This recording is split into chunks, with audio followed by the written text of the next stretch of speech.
Have you ever walked through a gate and felt, just for a second, that something was wrong? Not the building around it, not the crowd, just the gate itself. If you have been to LaLaport Mall in Kuala Lumpur, you have walked through that gate. That stone arch at the entrance, the one that doesn't match the rest of the mall. It was kept there on purpose. That gate is the last remaining piece of Pudu prison, a prison that stood on that exact ground for 101 years. A place where the British colonial government and later the Malaysian state carried out executions, hangings for a century. And here is the part that stays with you.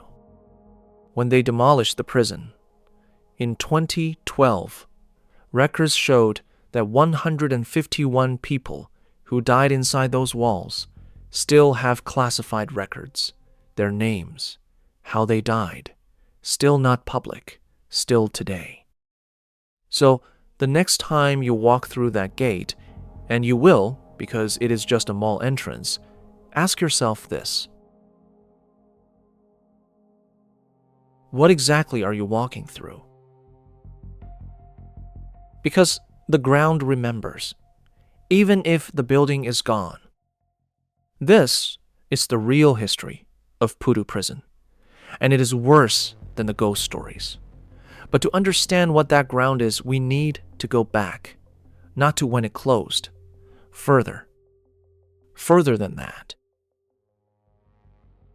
Before the prison, there was a cemetery, a Chinese burial ground on the edge of the Pudu jungle, southeast of old Kuala Lumpur. The British needed land. They chose this land. Locals believe they excavated hundreds of graves. The remains were relocated. The burial ground was cleared. Then they put the men who were going to build the prison in chains on the same ground and told them to dig. The engineer was Charles Edwin Spooner, the same man who built the Sultan Abdul Samad building, the KL railway station, the landmarks you still photograph today. For those, he built to be seen. For this one, he built to contain. The first governor was a man named Lieutenant Colonel J.A.B. Allen. The intended capacity was 950 men. Construction began in 1891. Prisoners moved into the half-built blocks in 1892. They were still building the walls around themselves. In August 1895, the prison was barely complete. 126 people became sick. In 1 month, 68 of them died. Cholera. They traced it to the water, the prison's well. The well had been sunk through the old burial ground. The water that killed the prisoners had passed through the remains of the people they displaced to build the prison. The water system was replaced in 1898, piped in from the Ampan reservoirs. Clean. The ground it sat on that was not replaced. The older residents of Pudu never forgot what the ground had been. The building remembered it for them.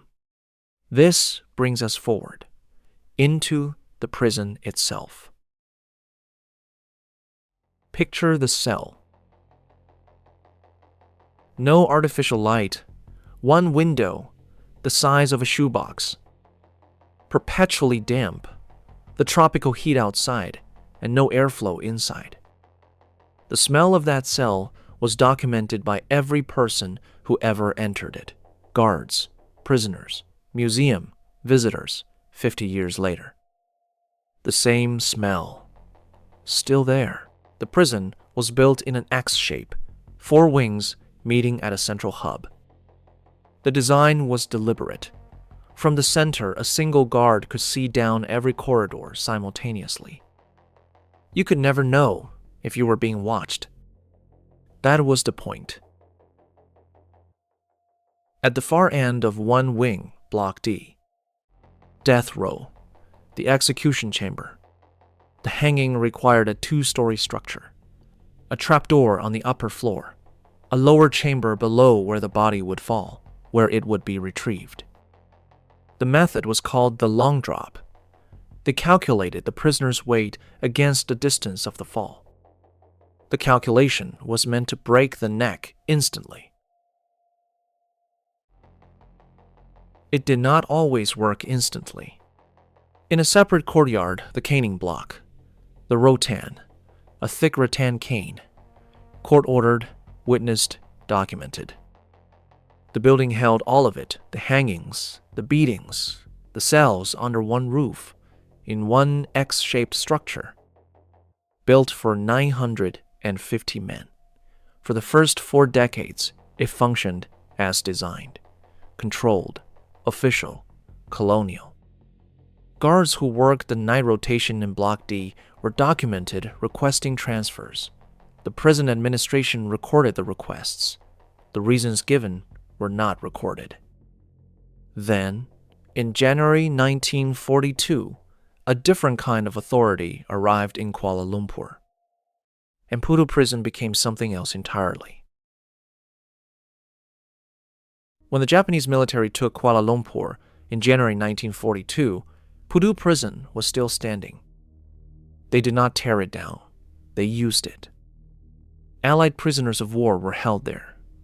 Political prisoners, civilians. The same cells, the same Block D, the same shoebox windows. Different captors, same walls.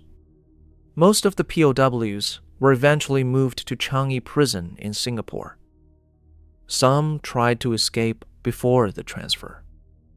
Some of them made it out of the building. They were recaptured. The Japanese executed them. By October 1945, the Japanese were gone. The British returned. Pudu prison returned to its original function, as if nothing had changed. The decades after the war were quiet ones officially. But by 1981, a name was circulating through every coffee shop and back street in Kuala Lumpur, a name that would end in Block D. 1981. His name was Wang Sui Chin. Everyone in Kuala Lumpur knew him as Botak Chin. He had spent years as one of the most wanted men in the city, armed robberies, a reputation that was equal parts fear and something close to folklore. He ended up in Pudu prison. He tried to escape. He failed. In 1981, they hanged him in Block D. He was 30 years old. His execution was not unusual for Pudu. People had been hanged there for decades.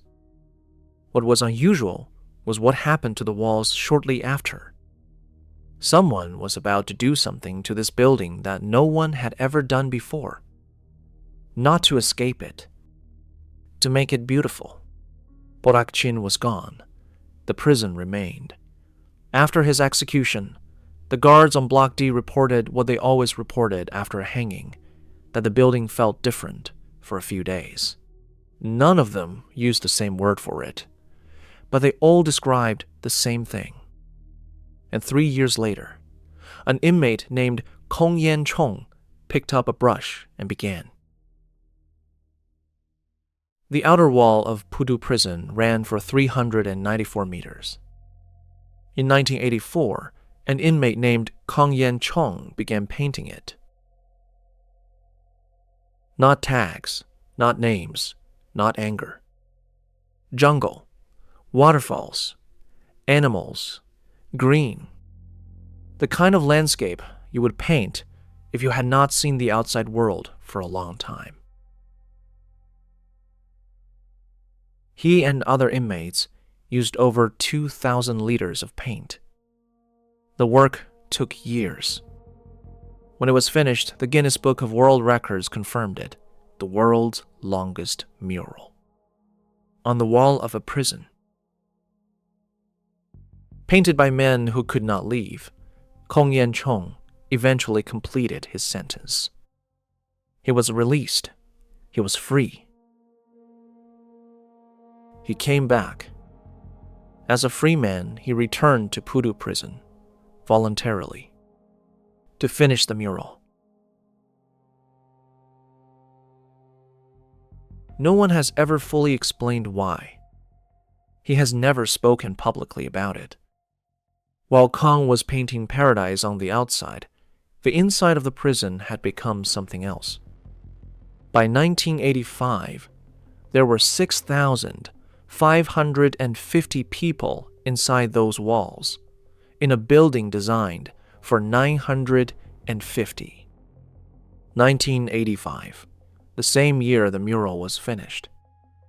6,550 people in a building built for 950. The separate cells became shared spaces, sleeping in shifts because there was not enough floor for everyone to lie down at the same time. The ventilation was designed for fewer than 1,000 bodies. By 1985, it was processing the air of 6,000. The smell of the solitary blocks had been documented since 1895. It had spread through the entire building. Communication between wings was prohibited. So the inmates found another way. They called it the sumpit. A rolled-up newspaper, tight, a tube, paper bullets, small folded messages loaded inside, blown through the dark, cell to cell, corridor to corridor. In a building designed to keep every person isolated from every other person, 6,000 people were finding each other in the dark with rolled-up newspapers. The administration knew about the sumpit. They could not stop it. By 1985, Pudu Prison had stopped functioning as a controlled institution. It had become something else. A city inside a building, with its own rules, its own communication networks, its own economy, and its own breaking point. That breaking point had a name. And in 1986, it had a face. His name was Jimmy Chua Chap Singh. Before Pudu, he had been a police officer. He knew exactly how institutions like this one operated, which is perhaps why in 1986 he walked into the prison clinic with 5 other inmates and took a doctor hostage. 6 days.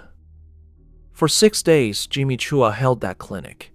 The police commissioner at the time was Dato Zaman Khan. He refused every demand: no getaway vehicle, no cash, no negotiated exit. Instead, the police put drugs into the food. The 6 men were sedated. The clinic door was opened. The doctor walked out. No blood was shed. That was the official account. Jimmy Chua was eventually sentenced. And then years later, he was convicted of a separate crime. He was hanged in Block D. In the same prison where he had held a doctor hostage, he never left Pudu Jail alive. The siege ended. The prison continued. 7 years later, someone walked into Block D for the last time. In July 1986, the same year as the siege, 2 Australian men were hanged in Block D. Kevin Barlow and Brian Chambers, convicted of drug trafficking. They were the first Western nationals executed in Malaysia. The Australian government protested. The British press covered it extensively. It sparked an international debate on capital punishment that ran for months. Inside the prison, the execution happened the same way every other execution happened. The calculation, the trapdoor, the lower chamber.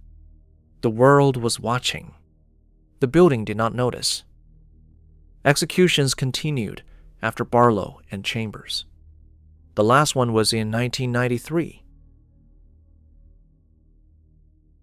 After that, Block D was empty. The trapdoor stayed in place. The lower chamber, the calculation table, all of it just there, waiting.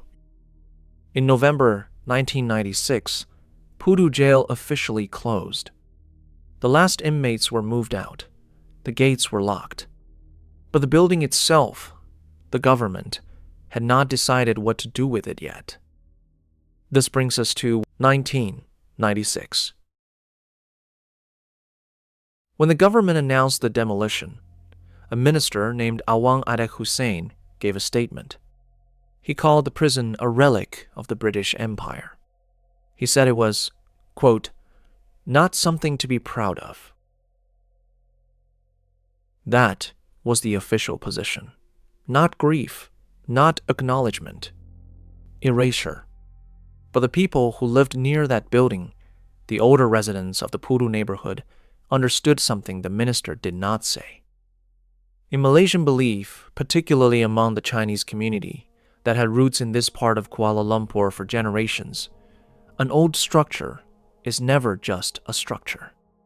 It holds penunggu, guardian presences, the accumulated weight of everyone who suffered inside it.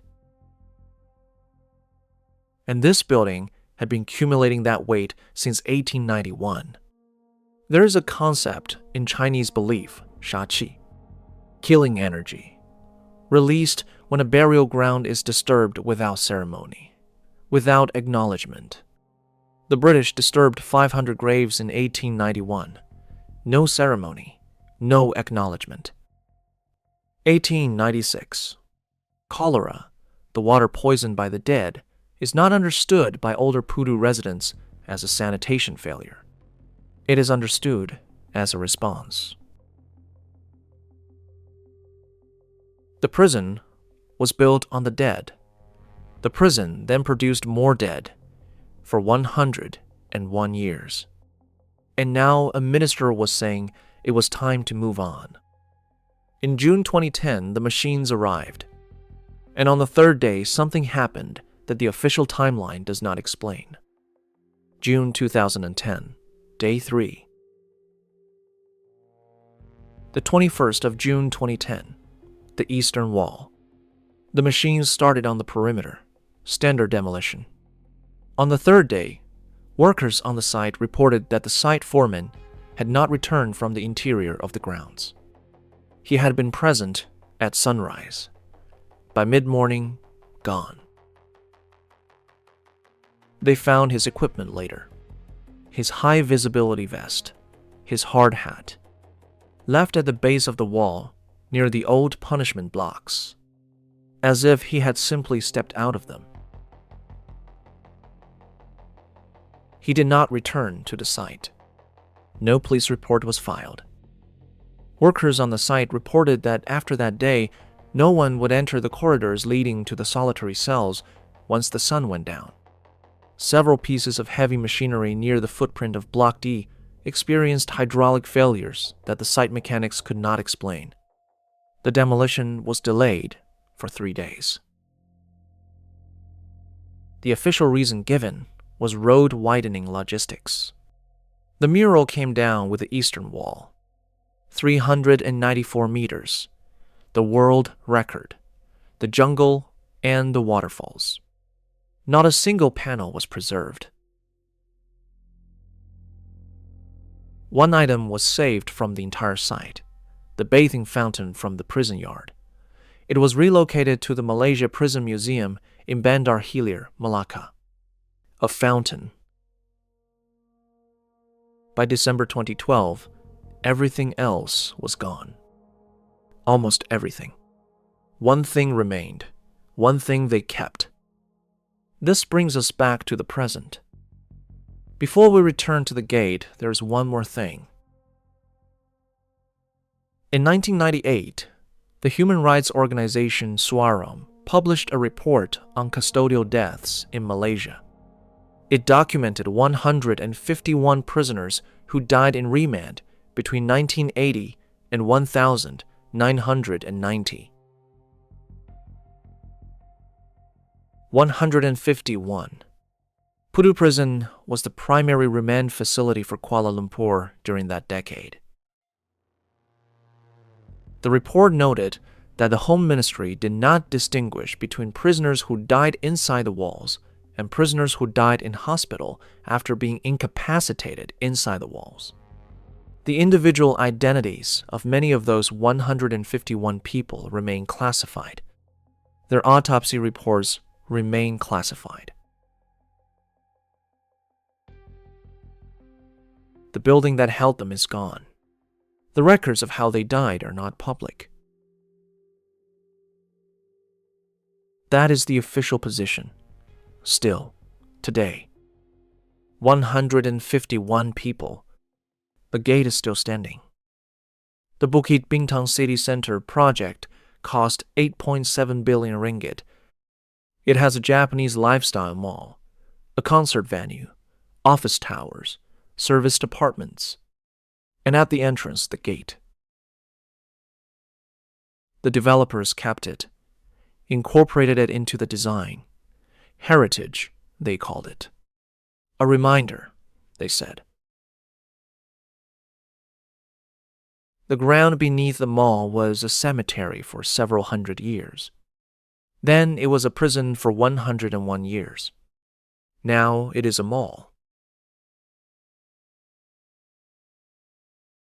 The foreman who left his vest at the base of the wall, he never went back. Kong Yen Chong, the man who painted the jungle, went back voluntarily as a free man. Nobody has explained either of those things. Thousands of people walk through that gate every weekend. They're thinking about where to eat, which floor the cinema is on.